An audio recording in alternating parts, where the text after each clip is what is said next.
programa a seguir é livre para todos os públicos.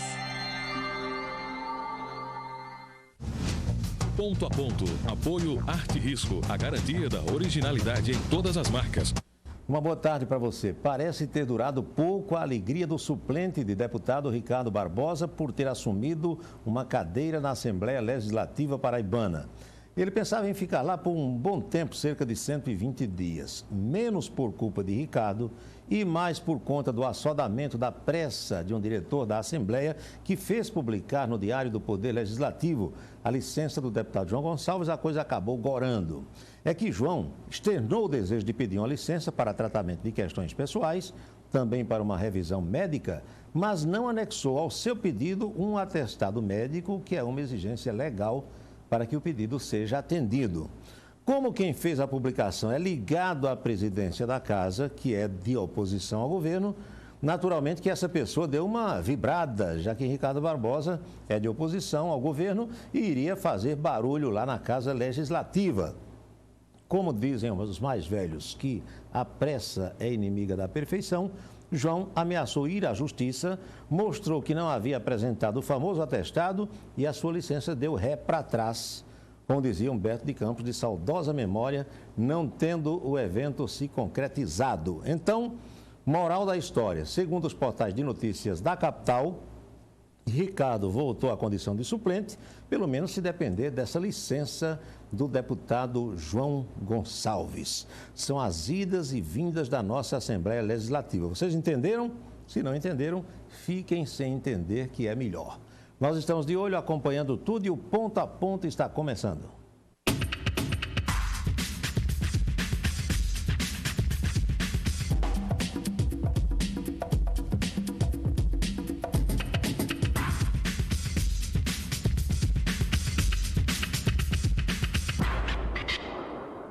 A tragédia por conta das chuvas no Rio de Janeiro se amplia no momento em que já se tem a confirmação de que num novo deslizamento de terra em Niterói, região metropolitana do Rio, numa área denominada de Morro do Bumba, pelo menos 60 casas foram soterradas na noite de ontem.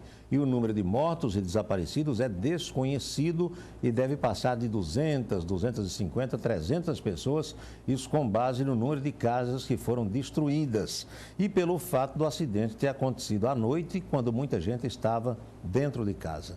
No local, além de residências, havia também pizzarias, bares, lan houses e até igreja. Muitos estabelecimentos comerciais também funcionavam no local. Continua a chover no Rio de Janeiro, os bombeiros e a Defesa Civil continuam trabalhando, mas cerca de 10 pessoas foram resgatadas até agora com vida, 6 corpos e todas as outras estão desaparecidas, infelizmente. O curso de administração da Facisa promove nesse sábado, começando às 9 horas da manhã, no auditório do cinema da Facisa, o workshop sobre História da Qualidade. Qualquer pessoa poderá participar do evento, que será aberto ao público. A inscrição custa apenas R$ 5,00 e o montante arrecadado será doado a uma das instituições de caridade de Campina Grande. A entrevista de hoje no Ponto a Ponto será com o engenheiro Fernando Nazareno do Nascimento, que ministra esse workshop. Nós vamos saber do professor Fernando o que quer se dizer com história da qualidade e como é que isso pode ajudar as pessoas que adquirem um produto ou um serviço. Também o seu significado para quem faz a administração. Professor Fernando, boa tarde, obrigado por ter vindo ao programa. Tudo bem com o senhor? Boa tarde, tudo bem, Paulo. Prazer estar aqui com você e com seus telespectadores. O tema História da Qualidade suscita alguns pensamentos, algumas ideias, alguns debates por aí. Passou-se a pensar em qualidade a partir da Revolução Industrial lá atrás, quando as máquinas surgiram, ou desde que o mundo é mundo que já se pensa nisso, professor? Não, eu diria que qualidade começou vamos dizer assim, os pensadores da qualidade começaram efetivamente a atuar a partir dos anos 20. Nós vamos conversar sobre isso durante o workshop.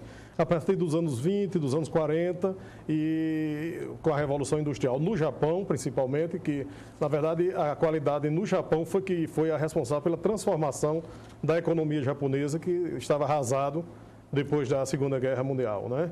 Então, qualidade, assim como ciência, eu acho que começou nos anos 20 do século passado. E dali para cá só vem melhorando, né? Só vem melhorando. A luta é para atingir esse grau, esse exatamente. nível, Nós vamos ver no workshop que qualidade naquela época começou se pensando no produto, né? Depois no processo, depois na empresa, e hoje qualidade é um tema que está ligado à sociedade como um todo. A empresa tem que pensar em qualidade com relação ao meio ambiente, com relação às suas relações com a comunidade, com os fornecedores, enfim. Qualidade, como eu costumo dizer, tem uma visão holística da qualidade hoje em dia. A conquista da qualidade é uma exigência do cliente, é também um desejo da empresa, professor, ou da marca, ou as três coisas juntas? Eu diria que as três coisas juntas, Paulo. E mais ainda, o consumidor ele tem, ao longo do tempo, se tornado mais exigente.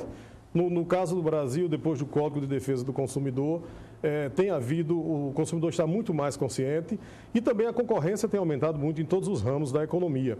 A gente lembra, alguns anos atrás, a indústria automobilística, por exemplo, você tinha 4 montadoras no Brasil, né? Hoje, eu acho que só francesa nós temos 3. Tempo de cola, as famosas carroças. As famosas carroças, exatamente. Então, o consumidor não tinha muito a quem recorrer. Hoje, o consumidor é exigente e as empresas sabem que qualidade é o diferencial competitivo. Senhor, veja o nível de consciência das pessoas. Hoje de manhã, lá no rádio, nós recebemos uma ligação de um ouvinte de Alagoa Nova. E olha o problema dela qual era. Ela disse que comprou um queijo pré-cozido, disse a marca do queijo, e ao partir o queijo em casa encontrou um cabelo. E pedindo orientação, o que era que fazia. Eu até brinquei com ela, digo, isso foi um pelinho do rabo da vaca que caiu aí, escapou, passou, porque o pessoal, normalmente a indústria de laticínio trabalha de touca, todo mundo de luva, né? Para evitar. E esses acidentes acontecem e podem, inclusive, arranhar a imagem, né, do fabricante da empresa. Sem dúvida, né? sem dúvida. Principalmente no caso da indústria de alimentos, onde eu estive nos últimos 8 anos, as exigências de qualidade são muito grandes porque nós estamos lidando com a saúde do consumidor. E também, como você falou, a imagem é muito importante. De repente, um pequeno incidente desse joga por terra toda uma marca, todo um nome que a indústria levou anos para construir. Um trabalho que pode vir de muito tempo. Exatamente. Né? Sem dúvida. E onde é que entra, professor Fernando, a concorrência nessa história de você querer a qualidade? Porque tem a briga, né? Os segredos industriais que vazam, tem uma série de coisas. É verdade. Eu acho que basicamente hoje é o consumidor. O grande, vamos dizer, artista, o grande movedor dessa engrenagem ainda é o consumidor, são as exigências do consumidor. E, na verdade, Paulo, existe hoje uma conscientização muito grande. Eu trabalhava numa determinada empresa que a gente passou a vender produtos em São Paulo e o saque dessa empresa, ela a partir do momento que nós entramos no mercado paulista, se nós atendemos, digamos, 50 chamadas por dia, passamos a atender 500. Para lá o grau de conscientização é mais elevado bem maior, ainda. É bem né? mais elevado. E também tem não só, eles acionam o saque não só para reclamar, mas para elogiar, para pedir informações, né? No caso da indústria alimentícia, para trocar receita, para pedir receita. Mas a verdade é que o consumidor hoje ele interage mais com as empresas. Professor, e o empresário, o industrial, o comerciante, ele tem se conscientizado mais disso? Na verdade, por exemplo, aqui na Paraíba nós temos o programa Paraibana da Qualidade, do qual eu tive a honra de presidir durante 2 anos, e existe, vamos dizer assim, algumas pessoas no estado que ainda se motivam muito para a qualidade, né? Agora, eu acho que nós ainda temos um longo caminho a percorrer, principalmente se a gente comparar o estágio da qualidade aqui e nos outros estados por aí, né? Exatamente. Porque é bom a gente lembrar que qualidade não é só de um produto. Pode ser de um serviço, pode ser do atendimento. Sem dúvida. Né? Pode ser da forma como aquele produto é exposto para o cliente. Exatamente. Isso inclui uma gama variadíssima. É verdade, né? Exatamente. E tudo isso está ligado diretamente à performance da empresa, né? Por exemplo, no caso da indústria automobilística, nós temos hoje um fator fundamental da qualidade, que é a qualidade do chamado pós-venda. Quer dizer, você compra um carro, mas depois você vai ver se aquele carro ele tem a manutenção adequada, se a manutenção tem um custo adequado. Se vai ser fácil encontrar as peças. Exato, né? Se vai ser fácil encontrar as peças, se você é bem atendido na concessionária. Né? Então, muitas vezes, o cliente hoje ele não está decidindo a compra de um carro apenas pelo design, até porque todos os designs são bonitos, são inovadores, né? Mas pelo pós-venda.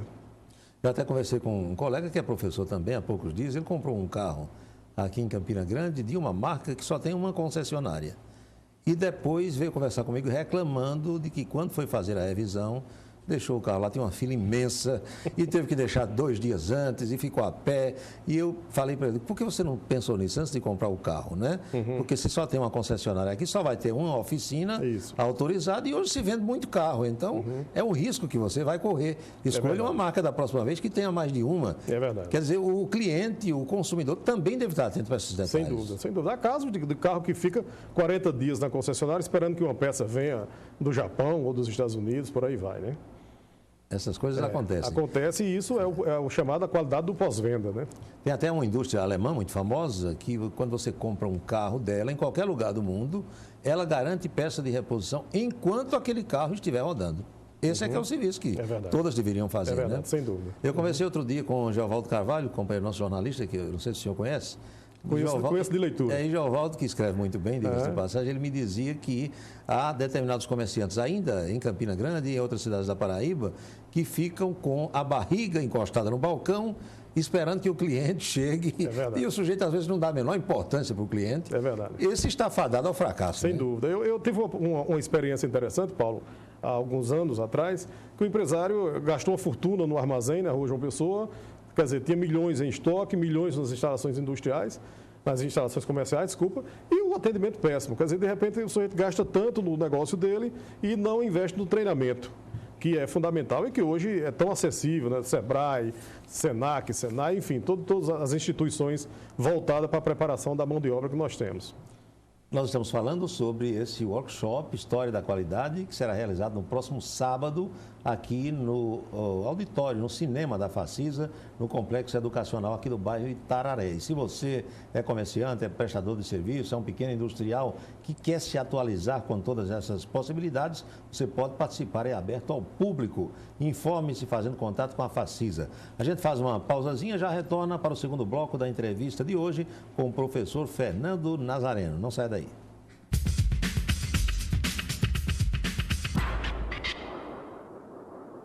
Deixe seu veículo sempre novo com a Arte Risco. Serviços especializados, micropintura aerografada, pintura de para-choques de vinil, recuperação de estrelas e trincados no para-brisas, lanternagem e repintura de veículos e acessórios, garantia de 1 ano em qualquer serviço. E você pode pagar em até 3 vezes no cartão. A Arte Risco trabalha com todas as seguradoras e também aluga veículos. Arte Risco, a garantia da originalidade.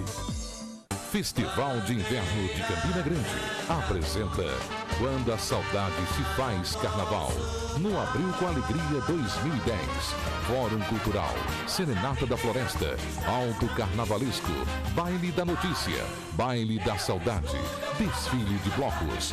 Participe, essa saudade mora em você. Apoio.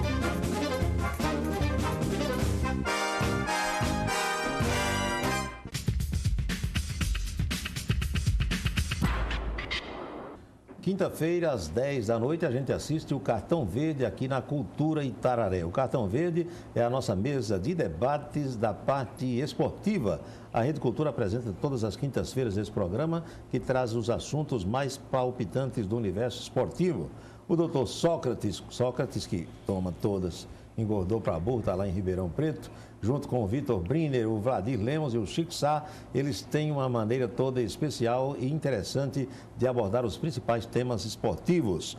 A Libertadores da América, aliás, tem jogo hoje do Flamengo com a Universidade de Chile, agora à tarde no Maracanã, jogo adiado por conta da chuva. Os principais campeonatos estaduais e a seleção brasileira são assuntos do bate-papo da noite de hoje, do Cartão Verde, que começa às 10 da noite. Professor, eu falei essa pinceladazinha sobre futebol, a qualidade do futebol em alguns estados, em alguns campeonatos, deixa a desejar também. O senhor já fez palestra para o pessoal da área esportiva, não? Não tive a oportunidade. Mas eu acho que alguns deveriam ouvir essas palestras. Ah, sem dúvida. Na verdade, Paulo, a qualidade está em tudo, né? Em tudo que você imaginar, a qualidade está envolvida. Eu acho que principalmente o pessoal da Federação Paraibana de Futebol devia trocar umas ideias aí com quem entende um pouco de qualidade para mostrar o melhor serviço para a população, né? Professor, uma marca consolidada, uma marca respeitada, uma marca de relevo vale milhões hoje. Sem dúvida, sem dúvida. Um exemplo aí, a gente pode falar aqui, a Coca-Cola. É verdade. Eu me recordo que na época que se fazia muita publicidade do cigarro, a Marlboro valia milhões. É verdade. IBM, a Microsoft, né? Sem dúvida. Quer dizer, são marcas que para chegar a esse estágio passaram por vários degraus. Passaram por vários degraus. No caso aí nós estamos falando inclusive de negócios diferentes. Por exemplo, Coca-Cola é um produto secular, digamos assim, né? E que teve todo o investimento em marketing, distribuição. Já a IBM e Microsoft, empresa de tecnologia, que no caso de Microsoft surgiu numa garagem, né? E, na verdade, é função do trabalho deles, naturalmente, da competência deles e do próprio mercado que despontou para esse tipo de produto. Uma outra nuance dessa coisa é que, por mais famosa e mais valiosa que seja a marca, mas ela investe mais em publicidade, que é para se manter. Sem dúvida, sem dúvida. Tem que manter-se e, a partir do momento que a marca cresce, você tem que manter não só com a publicidade, com o marketing, mas também principalmente com a qualidade do produto ou serviço. Quem é que percebe mais a qualidade de um produto? É quem consome ou quem concorre com ele? Eu acho que os dois, com certeza os dois, porque, na verdade, quem concorre está sempre analisando o concorrente. É normal na indústria. Compra o produto, é normal na indústria. Desmancha exatamente, para ver, né? Comprarmos e fazermos, dissecarmos o produto para ver como é que ele está, né? O senhor que já trabalhou em indústrias importantes, inclusive da área alimentícia, calçadista, percebia isso quando estava lá? Sem dúvida, sem dúvida. Não só percebia como fazíamos, né? É normal a gente, por exemplo, no caso do calçado, como você está falando, no segmento de tênis, são produtos que têm se agregado muita tecnologia ao longo dos anos. Então, você tem tênis hoje para correr, tem tênis para caminhar, para o basquete, para o tênis, para o dia a dia, né? E no caso específico do tênis, é muita tecnologia envolvida e, com certeza, os fabricantes têm que estar sempre se comparando. Quando surge uma novidade, o outro vai copiar, vai aperfeiçoar até. Né? Esse é o grande problema das inovações tecnológicas, né? Por exemplo, aqui o Morita, da Toshiba, ele conta no livro dele toda a luta para desenvolver o videocassete. Né, todo o trabalho, a câmera de mão que vocês de televisão usam tanto fazendo as coberturas jornalísticas, né? E na hora que você coloca isso no mercado, 3 meses depois já foi, a concorrência está fazendo. Vai, compra uma, desmancha e acabou. Tem uma outra vertente, uma indústria multinacional como a Nike, de material esportivo, ela terceiriza alguns produtos, manda fazer no Paquistão, não sei aonde, isso. China, Taiwan, e o pessoal já vai copiando tudo e fazendo o produto pirateado, vendendo bem baratinho. Também, é verdade. Esse é o lado, vamos dizer assim, negativo para quem terceiriza, né? Porque você, se por um lado ganha em competitividade, que pega uma mão de obra mais barata e tal, você vai passar a tecnologia para aquelas pessoas que vão ser seus concorrentes no futuro. E como fazer para se manter? Professor, o senhor fala sobre isso no workshop, né? Falamos sim. Eu acho que qualidade, a gente costuma dizer que, como dizia aquele antigo samba, é uma meta defendida pelo goleiro, né? Então, na verdade, qualidade vai ser sempre, a gente nunca vai estar, vamos dizer assim, tranquilo e resolvido em qualidade. Existe um termo japonês que chama Kaizen, que é justamente a evolução contínua. A gente tem que estar sempre evoluindo. E a única forma de se você manter no mercado é se manter competitivo. É ir se modernizando, acompanhando a evolução dos tempos. Acompanhando a evolução dos tempos, acompanhando a evolução dos produtos. Quer dizer, produtos que antigamente eram um sucesso, hoje peça de museu, por exemplo, máquina de escrever. Né? Quantas pessoas não sobreviveram fabricando e até dando manutenção em máquina de escrever. Ou dando aula de datilografia. Exatamente, dando aula. Eu ainda sou do tempo de fazer o curso de datilografia. Eu aprendi, tinha a escola de datilografia. Pois é. E eu ainda mantenho 3 máquinas de datilografia em perfeitas condições de uso. Muito bem. Não me chamam de museólogo, não, porque eu acho interessante. Sem dúvida. E há coisas que você redige com muito mais rapidez do que em determinados programas de computador. E há outros jornalistas que têm esse hábito também. Se não me engano, o próprio Luiz Fernando Veríssimo tem um amor muito grande pelo Olivetti dele. E por mais Hamilton, né? Hamilton, exatamente, é verdade. Mas, professor, com que objetivo é que se faz um workshop desse que vai se fazer aqui no sábado? Quando a professora Virgínia nos convidou, na verdade, eu acho que digamos assim, o que a gente poderia chamar de agitação cultural do curso, né? Ou uma atividade de extensão. Eu acho que o objetivo principal é se trazer o tema para conversar com os estudantes. Eu nunca gosto de usar o termo que venho dar uma palestra, eu venho bater um papo com os estudantes, principalmente com as pessoas que têm menos experiência do que eu, né? Porque, na verdade, Paulo, tudo que eu vou conversar, tudo que eu vou mostrar na Facisa, ou na Facisa no workshop, é extremamente fácil de se obter. Você vai na internet... que as pessoas já sabem e às vezes não sabem que sabem. Exatamente. Né? E também que você vai na internet e junta os dados, mostra que fulano fez isso, trabalhou assim, teve tal ideia, e juntando a isso a minha experiência de vida nessa área, né? Porque a maneira de fazer a exposição é extremamente importante, o senhor sabe, pela experiência que tem. A gente vê determinadas palestras motivacionais, né? Onde o apresentador, o palestrante, a pessoa que ministra aquela aula, aquela palestra, faz com que a plateia se movimente, ria, faça gestos, imite, responda a determinadas vozes de comando. Exatamente. É uma coisa que mexe com o pessoal. E eu acho que no caso específico do público jovem, que vai pegar um sábado de manhã e dedicar 2 horas desse sábado, desse final de semana, para ouvir falar sobre qualidade, ele tem que estar, assim, tudo num ambiente participativo e interessante, né? Porque senão perde a atenção. E o senhor faz essa movimentação toda, né? Bota a turma para responder algumas coisas. Sem dúvida. Interagir. Sem dúvida. Interagir. Eu não gosto, por exemplo, daquela palestra que você fala... Fica um monólogo. E depois, exatamente. E depois do final surgem as perguntas. Eu acho legal quando as perguntas surgem durante a conversa. É uma conversa, um bate-papo, como nós estamos fazendo aqui agora. Exatamente. Né? Exatamente. Outro dia eu até vi uma palestra dessas na televisão, não sei se foi Laí Ribeiro ou foi um outro colega seu que é muito conhecido aí, e tinha hora que o sujeito imitava o gato, imitava o cachorro, fazia tudo, e a plateia ia ao delírio realmente, né? Porque o conteúdo fica, você ministrando uma aula, fazendo uma exposição dessa maneira, as pessoas não esquecem jamais. É verdade. Não é? Sem dúvida. Para a gente fechar esse bloco, embalagem visual do produto também tem a ver com qualidade? Eu acho que embalagem hoje é fundamental, principalmente o produto de consumo, né? E a indústria da embalagem, eu acho que é uma das indústrias que mais crescem no Brasil, justamente porque hoje você tem um design em praticamente todo tipo de produto. E você tem um produto bom, se ele não está bem embalado, se ele não desperta a atenção... Uma embalagem chamativa, com cores vivas, né? Desenhos que chamem a atenção. Agora, tem que haver, já tive a oportunidade de dizer isso muitas vezes, é que de repente você tem uma excelente embalagem com um péssimo produto dentro. É o mesmo problema que você tem ao contrário. Um excelente produto com uma péssima embalagem, quer dizer, uma coisa tem que combinar com a outra. Porque a embalagem cria uma expectativa. A gente falou sobre refrigerante há pouco e outro dia eu lendo num desses jornais de São Paulo do Rio, que uma determinada marca de refrigerante passou a pegar os vasilhames da concorrente e destruir. Que era para ela não ter condição de repor. Quer dizer, os caras usam de tudo. É verdade. Tem essa coisa também por aí. No caso do refrigerante, só interrompendo bem rapidinho, existe hoje uma preocupação muito grande a questão ecológica com as embalagens PET, né? Então já existem muitos ramos na indústria que estão tentando reaproveitar essa embalagem por conta do malefício que elas fazem ao meio ambiente. Se bem que, eu não sei se o senhor percebe isso, mas o refrigerante na garrafa de vidro tem um sabor muito melhor do que na garrafa de plástico. Sem dúvida. Né? Por mais que a tecnologia tenha avançado, parece que no plástico o sabor não fica o mesmo. Verdade. Mas, infelizmente, Paulo, hoje nós vivemos numa época de praticidade, né? Então, muitas vezes as pessoas vão para o refrigerante de PET, porque é mais fácil, é descartável. Toma um pouco aqui, guarda o outro para tomar mais tarde. Exatamente. Né? E Reginaldo Bastos está preocupado aqui porque diz que não inventaram ainda cerveja que venha na garrafa de plástico. Ele gostaria de tomar um pouquinho em cada hora do dia, no lanche, no almoço, no café, no jantar, mas como é garrafa de vidro, tem que tomar tudo de uma vez. A gente faz outra pausazinha e já retorna para o terceiro e último bloco do Ponto a Ponto de hoje. Não sai daí.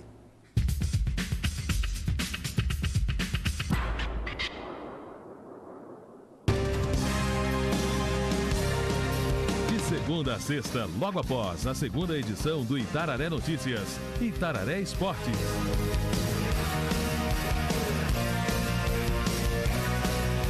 Apoio Almeida Construção. Tá na Almeida, tá em casa. Em breve, mais uma loja. Academia Corpus, a única 24 horas da Paraíba. Agora com aulas de spinning.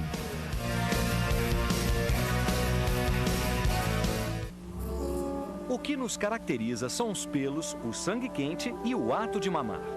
E embora tão diferentes, é incrível como somos capazes de ocupar os 4 cantos do mundo. Nessa segunda, a vida dos mamíferos.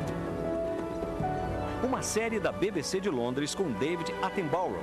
No primeiro episódio, vamos conhecer os animais marsupiais e entender por que nós mamíferos temos um design tão bem sucedido. 8 da noite, na Cultura.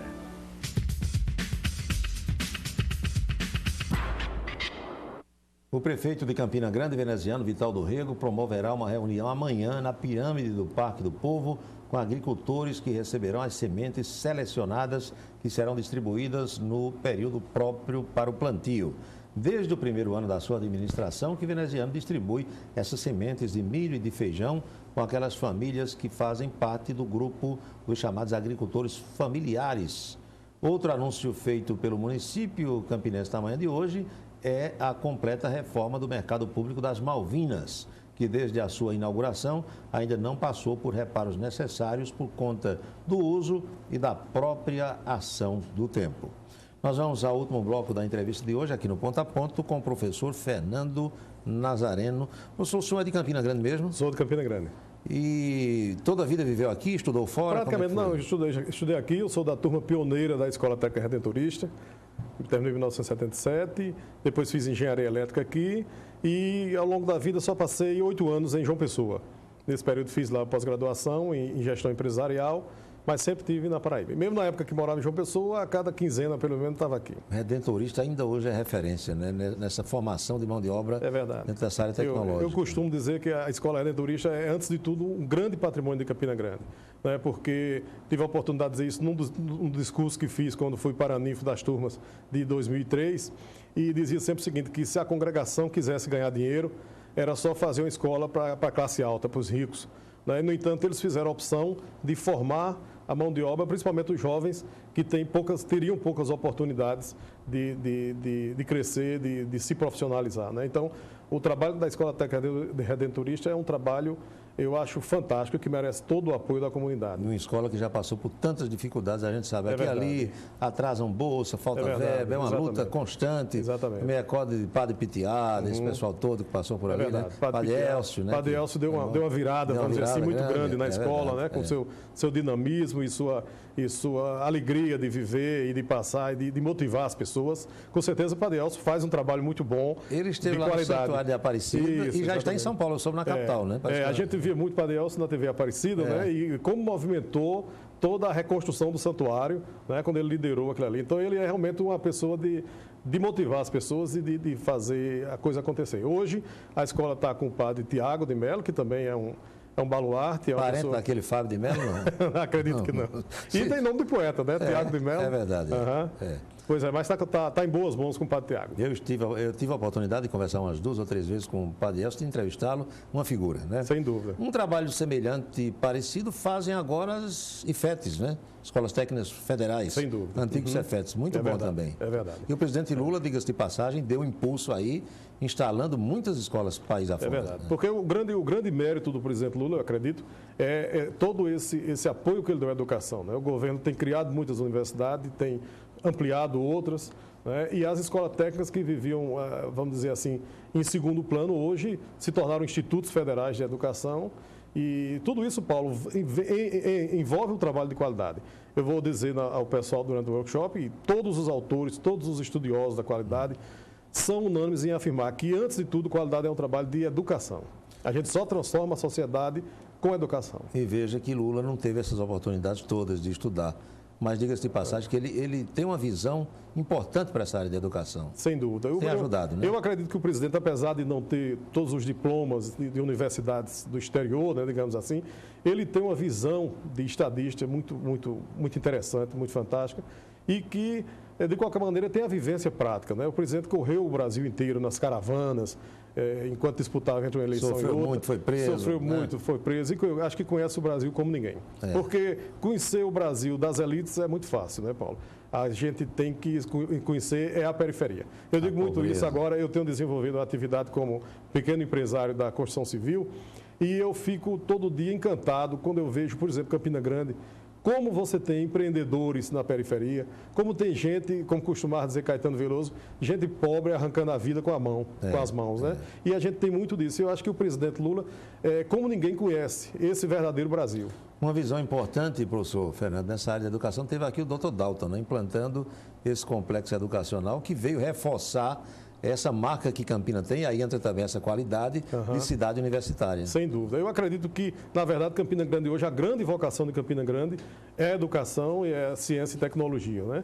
E o trabalho que o Dr. Dalton fez e faz aqui na Facisa é um trabalho elogiável, né? A gente vê pelo crescimento da instituição, né? Como a instituição tem crescido, como ela tem aumentado a oferta de cursos e de vagas e, principalmente, como a gente já começa a ver os profissionais formados na Facisa já atuando bem aí em todos os ramos onde tem a sua formação. Você vê a ESAC, escola pioneira, formação de pilotos, mecânicos de aeronaves, comissários de bordo. No Nordeste não tinha uma escola dessa aqui. Pois é. Sampina Grande hoje tem. Exatamente. Né? Você sabe que o piloto, normalmente, a maioria deles tinha que fazer curso em aeroclubes, então era aquela coisa muito mais de abnegação. Minas para lá, Minas, São Paulo, né? E Rio Grande do Sul, aqui não tinha no Nordeste. Né?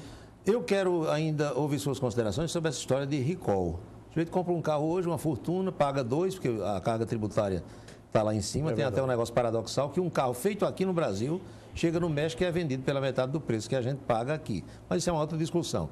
Mas o que impressiona é que você compra um carro novo e depois chama, olha o defeito, tem um defeito no freio, tem um defeito na direção. Isso é uma jogada de marketing da indústria automobilística ou é uma falha mesmo que eles corrigem para mostrar que tem atenção ao consumidor? Na verdade, Paulo, eu acredito que é uma prevenção, porque o pessoal da indústria está vendo que cada vez mais o consumidor tem razão e o consumidor é forte, né? Então, no caso da indústria automobilística, por exemplo, nos Estados Unidos, já aconteceram acidentes em alguns tipos de veículos, né? E que perderam-se vidas humanas. Então, o consumidor hoje, qualquer suspeita, digamos assim, do produto, ele já vai para a justiça, Procon. Né? Então, muitas vezes, a indústria tenta partir na frente, evitar que ela seja acionada. Não é uma jogada de marketing. Não é. Pelo contrário, é um marketing negativo, né? Há poucos dias nós vimos o presidente mundial da Toyota pedindo desculpas, né? E dizendo que a responsabilidade que ele tem, porque o nome dele, o nome da família dele, está nos carros que estão passando por isso. Vamos falar sobre mais uma marca famosa, apenas para exemplificar. Durante muito tempo, nós crescemos ouvindo dizer que Bombril era um produto de 1001 utilidades. Eu fui vendedor de Bombril. Vendi isso aqui na Feira Lã de Aço, dessa e de outras marcas. Hoje, o marketing do Bombril diminuiu bastante e a Solan, que é concorrente, é quem está na crista da onda. Exatamente. Seria uma estratégia ou não? Foi uma falha lá da Bombril? Não, eu acredito que, na verdade, houve mudanças no mercado, né? Havia, como eu digo, eu acho que no tempo da nossa infância, da nossa juventude em Campina Grande, havia uma série de produtos que eram, na verdade, sinônimo, o produto e a marca se confundiam. Gillette. A gente chamava Gillette. Tudo que é lâmina de barbeiro, você chama, ainda hoje chama de Gillette. Exatamente, ainda era Gillette, né? Então, é o caso de Bombril, né? Então, você comprava uma Solan, digamos, e, na verdade, chamava era Bombril. Né? Ainda existe outros, o amido de milho, né? Quer dizer, muita gente chama maisena. Todo amido de milho é maisena. Então, são produtos que têm uma marca muito forte, né?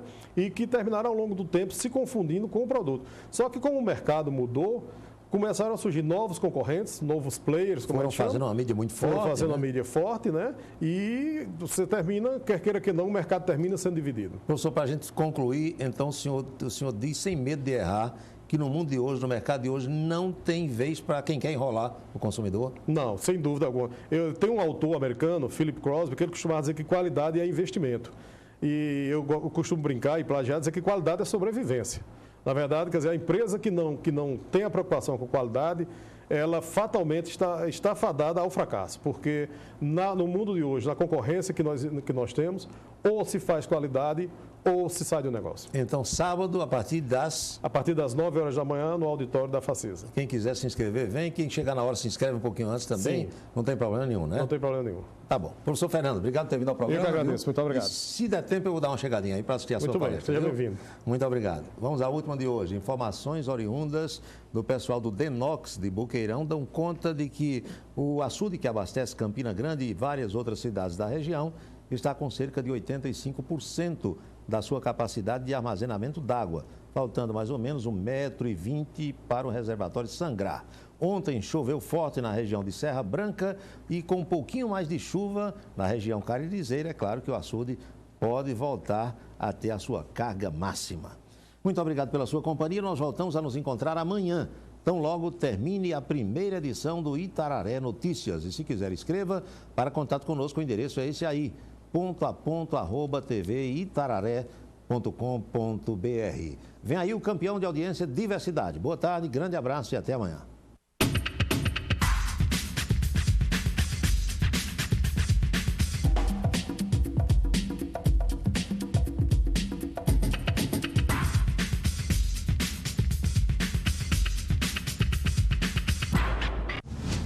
Ponto a ponto. Apoio Arte Risco. A garantia da originalidade em todas as marcas.